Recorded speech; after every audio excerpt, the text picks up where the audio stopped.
Merry Christmaka and Happy Holidays, Regretters. A couple of weeks ago, I gave you my picks for the best of wrestling in 2024. Well, this week it's time to accentuate the negative, eliminate the positive on this, one of my final videos of the year, the worst of wrestling in 2024. I mean, this is a video I've waited literally all year to do. I had my little Google Doc, and all year long as the weeks and months went on, I was checking things out, I was updating it to make sure everything was up to date so I can bring you this list. And I'm sure there's going to be some people who disagree with my rankings this year. I'm sure people are going to say I'm too lenient in some places, not lenient enough in others. Well, to those folks I say, well, for all y'all, it's my list. What are your picks for worst of the worst? Let me know in the comment section below. But for now, time to hand out some coal. This week, I'm gonna rank them, my picks for the top 8 worst things about wrestling in 2024. Oh, and by the way, a forever number 1,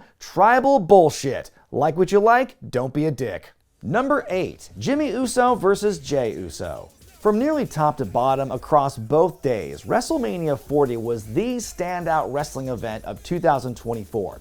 And when I say nearly, I mean pretty much everything except this. Jey Uso versus Jimmy Uso, brother versus brother, yeet versus no yeet. A match that had been written in the stars since the Bloodline first gained power way back in 2020. An encounter with so much history, so much build, that on hype alone, this seemed like one of the top matches on the biggest stage. The promo package that came before it was very well done, even though it had me asking how they got these brothers who supposedly hated each other into the same room to film it. Then the bell had to ring. And fans soon discovered that when you put 2 super kick heavy offenses against each other, well, you're gonna have a shitload of super kicks. With so many kicks interspersed between so many pauses for dramatic effect, it ended up being a one-note match that failed to connect with the folks in Philly, a crowd that was generally on board with everything else that weekend. By the end of the match, people were more focused on all the ads for dude wipes than they were for the actual wrestling. Even Jimmy had to reprimand his own daughter mid-match for sitting at ringside and being on her phone. There have been plenty of WrestleMania matches that, for whatever reason, failed to live up to expectations.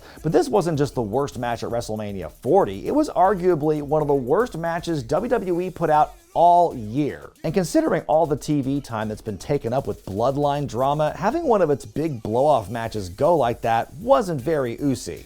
Number 7, AEW airs the CM Punk Jack Perry fight footage. It feels like a lifetime ago when CM Punk went out in a blaze of glory in AEW, getting into a backstage altercation with Jack Perry at Wembley Stadium over his big mouth. His in this instance being Jack's, not Punk's. Anyway, one of the big justifications for Punk's firing had to do with the fact that there was apparently surveillance footage of the whole thing. But instead of putting it out then or just trying to move on or whatever, in April AEW chose to air the entire grainy, silent CCTV footage of Punk getting into Jack's face, words being exchanged, then Punk grabbing at Perry before the whole thing's broken up.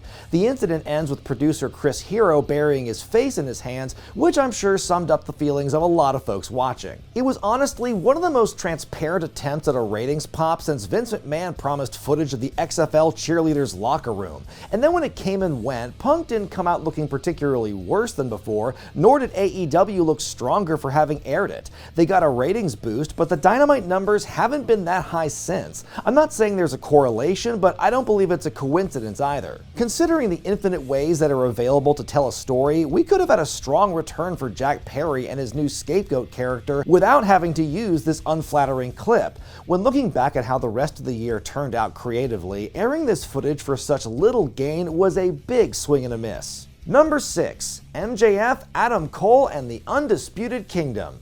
Look, I wanted to give the MJF Adam Cole storyline a chance last year. I really did. I thought it started out strong, and then unfortunately injuries derailed the entire thing. And they tried to save it. God knows how they tried to save it. But all it seemed to do was halt the growth of other wrestlers as a result. It was at the World's End pay-per-view last December when Adam Cole revealed that he was behind the conspiracy against AEW champion and supposed best brochacho MJF. Matt Taven, Mike Bennett, Roderick Strong, and Wardlow were his co-conspirators, and together they formed the Undisputed Kingdom, a group bent on destroying MJF and taking over AEW. Well, they took care of the first thing. MJF took the next 6 months off to recover from his injuries, but one glaring problem remained. Adam Cole himself was still recovering from his ankle injury he suffered at Arthur Ashe Stadium, so world domination plans were put on hold. Without a healthy rival, and especially a healthy leader, the rest of the group could only wander around the mid-card looking for things to do with no clear direction. Roddy Strong became the international champion for a little bit, and the OGK were ROH tag champs for a good while, but without the whole reason they formed in the first place, there was a lot left on the table. They had even teased a Wardlow babyface turn from the jump that didn't go anywhere either, and by this point I can't even keep track of the number of times they've dropped the ball with that guy. Cole was still hurt when MJF returned as a babyface and was still out by the time Max had turned heel, making Cole the babyface through absolutely no work of his own, despite definitely being the bad guy during the first part of the angle. Wrestling. Simply put, the group was doomed to fail through no fault of their own, but considering the options available, this still might have been the best one. 5 is the learning tree! There is no doubt that Chris Jericho is one of the all-time greats, and one of the reasons for that has been his ability to change and evolve over time. In the last 25 years, we've seen him go from Y2J to the Nueve and just about everything in between. But over the last year plus or so, his stock has tumbled amongst the AEW faithful. Maybe it's because most of his gimmick changes in the last 5 years have been purely superficial, or that he used to take long breaks from being on TV, and nowadays we hardly go a week without seeing him, or that he's the only one who ever seems to benefit from his feuds or his stables, or all of his face and heel turns. No matter the reason for the backlash, Jericho has definitely leaned into it with his learning tree character. It began like a spin on the angry old wrestling vet trope, but now I'm not sure what it is. There are ways to capitalize on fan sentiment, but it's weird that they're acting as if the go-away heat he's been receiving is all part of the plan.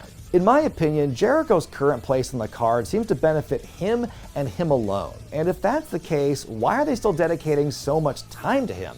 Nobody wants to see a former world champion relegated to the mid-card out of fan apathy. I mean, we're not at Pedro Morales jobbing to the honky-tonk man on house shows levels yet, but I feel like we're getting there. I've always been a fan of Jericho, and the gimmick isn't totally devoid of funny moments, but I wouldn't be heartbroken if he was off TV for a little bit of time, went on a world tour with Fozzy, so that when he does return, people will have actually missed him. Let him be an attraction. But as long as current trends continue, Jericho may end up hurting AEW more than helping it. Number 4, dynamic ticket pricing. It's always neat whenever pro wrestling does something to reflect societal changes. It took them long enough, but they finally co-opted economic disparity. While the WWE-UFC merger has led to some good things happening, like Vince McMahon getting kicked out again, the biggest negative has to be the adoption of dynamic pricing for WWE ticket sales, supply and demand on steroids. Essentially, the more popular an event is, the pricier the tickets are, and those prices fluctuate constantly based on the demand. If you bought a ticket for an event in the first couple of minutes they were available, you might get it for the standard rate. But if you waited even an hour, that same ticket could cost hundreds or even thousands more. WWE first adopted this practice for Survivor Series, but folks didn't really seem to notice until WrestleMania tickets went on sale. And friends, the term sticker shock doesn't begin to do it justice. Floor tickets for Allegiant Stadium were going for 5 figures. Even nosebleeds were in the 600s and 700s. And some people have even paid those prices. Who are all these millionaires coming to Vegas next year? Haven't we been bitching about the price of eggs in this country? All this does is screw over the loyal fans who helped WWE regain popularity in the first place. The Wregret crew and I have made it a tradition to go to nearly every Mania for the last several years, and now there's a distinct possibility we might get priced out of the show. Imagine if you're a parent who has to tell their kids they can't afford tickets to Mania due to corporate greed. Whatever happened to putting smiles on people's faces? Folks, WWE could literally build a time machine and bring back all of your favorites in their primes for WrestleMania 41, and it still wouldn't be worth paying the equivalent of a down payment on a house or a car to go see it. The next time you see WWE patting themselves on the back for how much money they made on a show, understand it's not necessarily because they're good again, but because they're predators. Oh, which, now that I think about it, makes a lot of sense. Number 3. AEW's dropping numbers. On the one hand, now that Raw's moving to Netflix and AEW has a new TV deal that includes streaming, I don't want to hear shit about shit when it comes to numbers in 2025. In the grand scheme of things, both companies are winning, and unless you have a direct financial stake in either of those companies, arguing about them using numbers seems like a colossal waste of time, and it's completely ruined wrestling discourse. On the other hand, speaking as a fan, it's hard to ignore AEW's dip in live attendance and viewership year over year. Their numbers may be good enough for Warner Brothers for now at least, but things have been trending downward for a long time. I'm not ready to say the sky is falling, but what AEW is selling, not as many folks are buying. But is it just due to the booking, the marketing and promotion, the oversaturation of certain markets, the fact that AEW isn't as novel as it was 5 years ago? WWE's resurgence obviously plays a role in this, as does the economy. Something pandemic fallout. I'm sure it's a combination of all of these things and more. Wrestling can be great regardless of the size of the crowd or the venue, but perception is everything, and it takes a long time for attendance and viewership to grow in response to booking. Now that it seems like AEW is beginning to embrace smaller venues in 2025, in the short term it could definitely help improve the company's optics for live events and allow them to grow back to what they once were. Number 2. Press scrums. Everybody, please, just stop talking. It doesn't help anyone.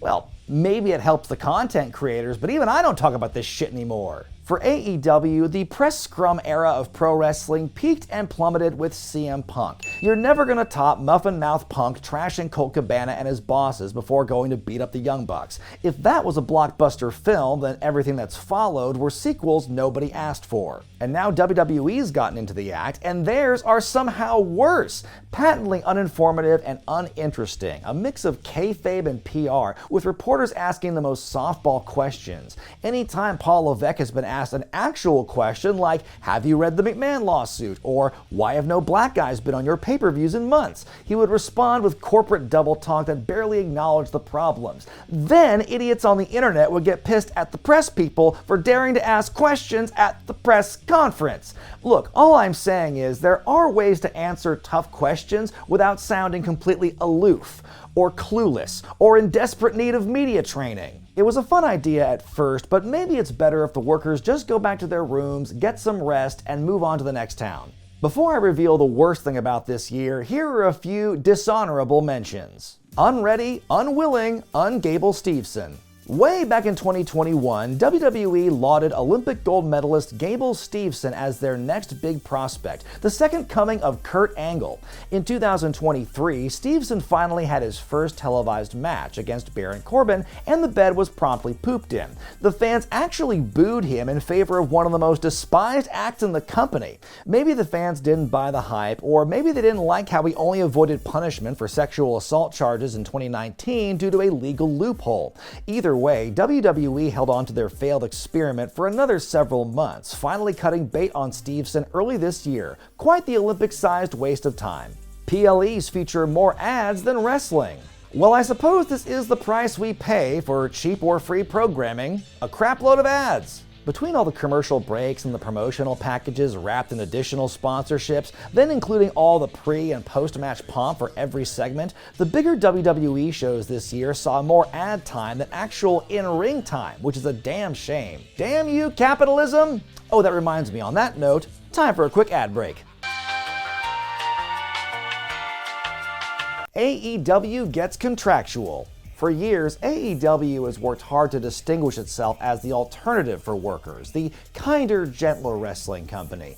But at the end of the day, sometimes business gets in the way of those ideals. This year, AEW strayed from some of their long-standing practices when it comes to expiring deals and talent releases. Several months ago, they actually cut a bunch of people at once, which at that point had been unprecedented there. And while the roster is certainly big enough that the occasional culling wouldn't hurt, AEW got a lot of heat from its fans for putting an injured Anthony Henry on the chopping block. The backlash was so big they actually hired him back. Then there's the status of Rey Fenix and Penta El Zero M's contracts. With neither Lucha Bro on TV since July and their deals on the verge of expiring this fall, it seemed all but confirmed that Penta and Fenix were WWE bound. But almost as soon as those reports emerged, new ones popped up that said that AEW would extend their contracts due to all the time they'd each spent on the injured list. On the one hand, business is business, and AEW has just as much a right to do this sort of thing as WWE to their contracted guys. On the other hand, their whole thing has been about not being like WWE. To cut a wrestler while they're injured or to hold on to other wrestlers to avoid them going to the competition does come off a bit hypocritical. But the longer AEW stays in business, the more likely I think they will adopt other similar practices to the Fed simply out of practicality. R.I.P. WWE Network. SGW leadership is soft. Why is it that every time there's something nice and wholesome in wrestling, there's always something nefarious lurking in the shadows ready to piss in the punch bowl? For the last year or so, the internet was abuzz about the Ugandan collective known as Soft Ground Wrestling, which features local kids pulling off wrestling moves in makeshift rings that are quite literally in the mud. The kids were such a sensation they were written about in the Washington Post. Established wrestlers traveled to take part in the action. Even guys like Cody Rhodes and Will Ospreay were caught up in it and donated money for them to get an honest-to-goodness wrestling ring. But after a while, people began to ask questions like, hey, what happened to all that money? And soon enough, reports began to come out alleging that the promoter was misappropriating funds from a GoFundMe and was also verbally abusing the young man who set up the fundraiser. Safe to say, that ring has not been put up yet, but it's encouraging to know that carny bullshit in wrestling knows no geographic borders. Tessa Blanchard back in TNA? This is a pretty late entry. Let's circle back to it next year. The Mr. McMahon docuseries. How do you do a 6-hour documentary series on arguably the most important name in professional wrestling, and it still comes off looking like a Cliff's Notes version? While the Netflix series is a great primer for newer or less informed fans, it offers little for seasoned fans who have known about the sleazier side of Vince for years. From the beginning, Vince himself said he would not be offering his real insights into things, and what a shock, he stayed good to his word. Most of his interviews, all filmed pre-lawsuit, saw him weakly defend or simply dismiss the scummier things he's done or has been accused of doing. Hell, they pretty much blew right on past the Owen Hart tragedy. The whole series put Vince in a negative light, but at the same time, many of the biggest names had the least to say. When asked what Vince's legacy would be, most of the individuals who worked the closest with him couldn't articulate an answer. I'm a sucker for well-produced wrestle things, even if I don't learn anything new out of them, so I can't say that the Vince series was truly awful, but it was a big case of too little, too late. Just massive missed potential in this one. And speaking of Vince, my pick for the worst thing about wrestling in 2024 is the Vince McMahon and WWE lawsuits. No question, WWE had a terrific year from both a financial standpoint and a creative one, breaking records, building all sorts of momentum going into the next year. But for all of 2024, there was one story that dominated all the conversations, had plenty of twists and turns, and is showing no signs of slowing down. And no, I'm not talking about the damn bloodline. Within 48 hours of WWE announcing their landmark Netflix deal back in January, the scandal that led to Vince McMahon's first retirement reared its ugly head once again. The ex-employee from the original Wall Street Journal report, Janelle Grant, had filed a sex trafficking lawsuit against Vince, John Laurinaitis, and WWE as an entity. The suit alleges that Vince's behavior was not only known by the company, but swept under the rug. The accusations are pretty damning, and if even 1% of what has been alleged is true, that's still enough for Vince to go directly into the bin. But for now at least, it has led to what is likely to be his final ouster from WWE. And then to wrap the year up, the McMahons, WWE, and TKO were hit with another suit in October, this time from the victims of the Ring Boy scandal of the 1980s, when young boys who helped with the ring crew on the East Coast were sexually abused by ring announcer Mel Phillips. The suit alleges that Phillips's behavior was not only known by the company, but swept under the rug. Sound familiar? Sure, WWE is doing great. They're out there producing cinema week after week. Holy fuck, can that word please die? And as the H-Man himself says, it's on fire right now. But it's all a glossy front to hide the fact that, depending on what comes out in these lawsuits, the entire hierarchy of WWE management could be at risk. Now, not to get too political in this video, but considering who won the presidential election this year and who the winner picked as his education secretary, I wouldn't be very surprised if the federal investigation against Vince went away in the near future. But that doesn't mean that he or WWE are out of the woods yet. Vince McMahon is gone, but his fingerprints and influence on the company and the people within it isn't, not by any stretch. This is the same place that very recently said in corporate filings that McMahon's very presence in WWE was important to its survival. And while that is certainly not true, many people in positions of power today were at one point made to believe that it was and might have acted accordingly. This is not just a Vince McMahon problem. And if we don't see more dominoes falling in 2025, I will be extremely surprised. And that's why, as much fun as it is to see WWE thriving these days and fans going gaga for it every week, and I'm sure many others are having a hard time separating the product from the man responsible for all of it. People have been forced to recontextualize nearly everything about McMahon and his impact on the company, his creative philosophies, his on-air persona, the way he treated his workers, how he carried out his grudges, and the corporate culture that he developed. Vince is chiefly responsible for the rise of the WWE empire, but he is equally responsible for the permanent stain he has left on it with his controversies. And as badly as WWE and their fans want to keep burying their heads in the sand about it, what happened this year may only be the beginning of the sins of Vince McMahon coming back to haunt him and the company he built. For casting that cloud of controversy and darkening what would otherwise be a banner year for the company, potentially doing so for a very long time, that is why these lawsuits are my pick for the worst of wrestling in 2024. But what else from this past year do you think is lowly and rotten enough to be on the list? Let me know in the comment section below. Be sure to give the video a thumbs up if you like it, subscribe to Wrestling with Regret, and hit that bell icon for all the notifications. Folks, what a year it's been. 2024 is going to be in the rear view mirror, and coming up, it's 2025. We can always stay optimistic. But until then, I'm Brian Zane, and I'll see you next time.